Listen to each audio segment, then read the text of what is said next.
Hola, doctor. ¿Cómo está usted? ¿Cómo está, Germán? Doctor, su nombre completo. Mariano José Arcas, un gusto estar acá. ¿El apellido me lo dice bien? Arcas. Arcas, como arca de dinero. Como arca de Noé, sí. Bien. No tengo dinero, pero arca de dinero. el arca de Noé podemos decir. ¿Usted es? Penalista. Penalista. Sí. ¿Y se ocupa de? En particular el tema de la violencia de género y en relativo a la representación de las víctimas. De las víctimas. ¿Usted cree que se ha avanzado? ¿Cómo está el tema hoy en Tucumán? Hoy en Tucumán sí se avanzó bastante en el sentido de que existe una gran tasa de condenas contra personas que han cometido delitos en contexto de violencia de género, pero lo cierto es que el flagelo sigue en aumento. Es difícil, digamos, controlarlo solamente a través de las condenas, del proceso penal. Hay que trabajar en cuáles son las causas que producen estas violencias, estos machismos hacia la mujer y cómo se los controla y cómo se lo trabaja para prevenir, en particular para prevenir lo que sería lo más trágico posible, que es la muerte de una mujer. ¿El caso Alperovich le significó algo a ustedes, los penalistas, de este caso? En particular es un caso que es difícil, digamos, encararlo solamente de la arista de la violencia de género, porque si bien es cierto de que un tipo de violencia es la violencia sexual, y dentro de lo que es el abuso sexual con acceso carnal, lo que se conoce vulgarmente como violación, entra una violencia hacia la mujer, lo cierto es que tiene varias aristas, y en particular creo que todo el contexto político que implica que hayan sido condenados un ex gobernador que durante 12 años decidió, digamos, todo lo que sucedía en esta provincia, creo que ha tapado lo que implica la violencia a la que se ha visto sometida esta mujer, independientemente de que, si bien existe una condena, ya es sabido que los defensores van a apelarlo, por ende, técnicamente, y no quiero que me corrija el doctor, no estaría firme la sentencia, por ende tiene esa posibilidad todavía de apelar. Doctor, ¿se aplica en Tucumán la perspectiva de género en el tratamiento de los distintos casos, en los juicios? ¿Se ve en la práctica? En la práctica se ve siempre y cuando que el caso llegue, y cuando el caso llega normalmente es tarde, porque cuando investigamos un delito, el delito ya se cometió. Lo cierto es que en este caso, particularmente cuando me toca atender a las víctimas, el mayor problema que tienen es saber qué hacer. O sea, hacia dónde van. Hay demasiadas oficinas en el Poder Judicial, hay muchas oficinas de violencia doméstica, muchas oficinas de atención a la víctima, y en realidad es tanto el trabajo que terminó convirtiéndose en números más que en personas. Y eso es lo que en esto, y con una defensa del abogo de la matrícula, como le decimos nosotros, que acá estamos con otro colega muy prestigioso, que es el doctor Flores Clit, siempre es bueno recurrir a un abogado particular que les enseñe cuál es el camino a seguir desde el punto de vista procesal, hacia dónde van, cómo conseguimos. Cuando se llega, sí debo decir, en honor a la buena fe de los magistrados y las magistradas que intervienen en estos casos, que sí se actúa con perspectiva de género, y cuando se la plantea correctamente como una herramienta transversal para poder entender todo lo que implica estar sometido a esta violencia, termina siendo positivo. Cuando se le aplica como un cascarón vacío y de manera abstracta y genérica, es simplemente un cliché. Doctor, ¿qué recomienda usted a una persona que es víctima de violencia? ¿Cómo actuar? ¿Qué hacer?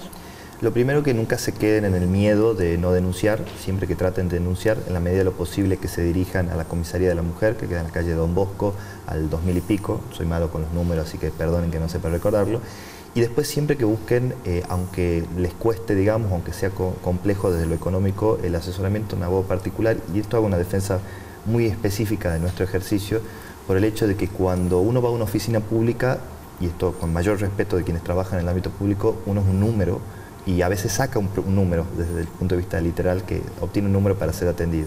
Cuando habla con un abogado particular, lo que hace es tener el número mío, el número del doctor, nos llama, y para nosotros sos una persona y sos un cliente y tenés una historia de vida que nosotros queremos tratar de resolverte el problema judicial que nos traía. Pero es caro un abogado, doctor, la consulta es cara.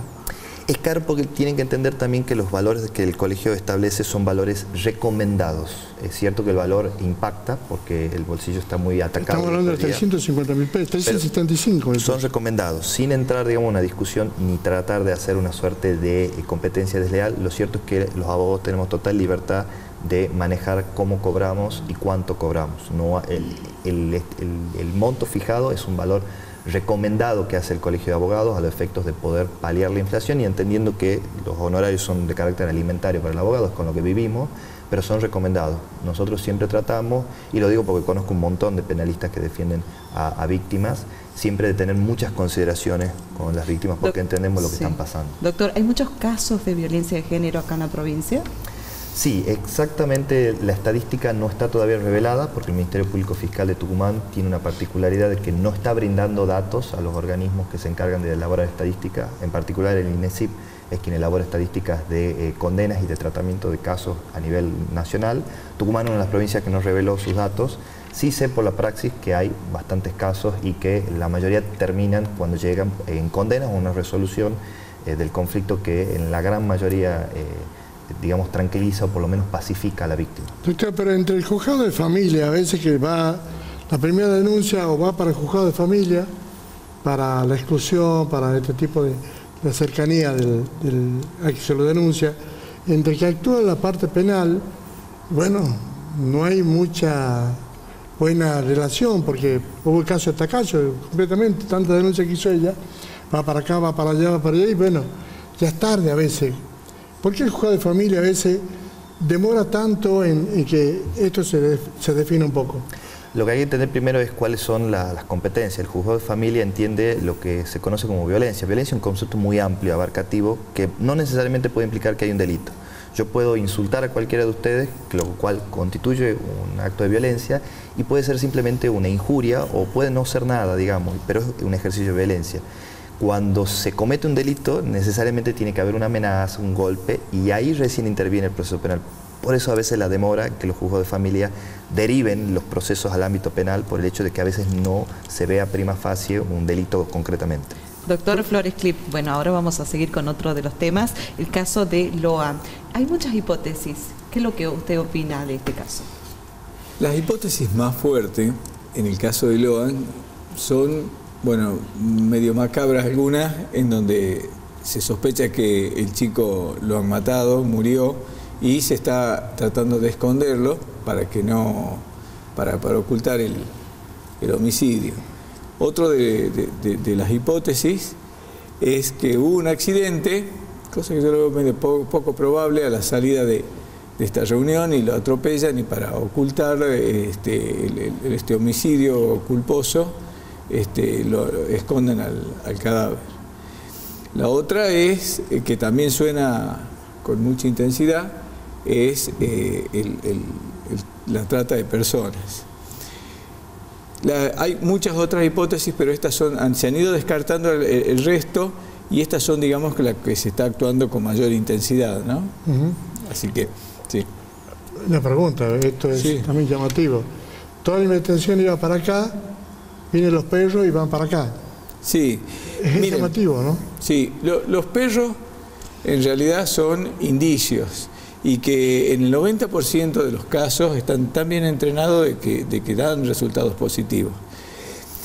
No son pruebas, o sea que no podemos...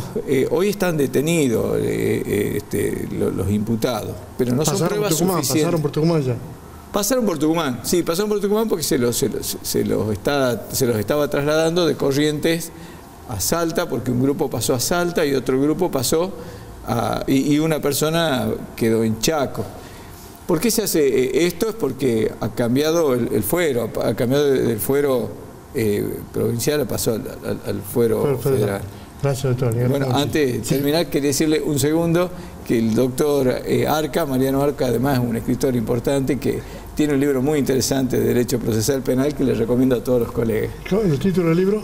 El proceso penal acusatorio de Tucumán. Muchas gracias. Gracias, doctor. Se lo merece. Gracias. Vamos a una pausa y volvemos.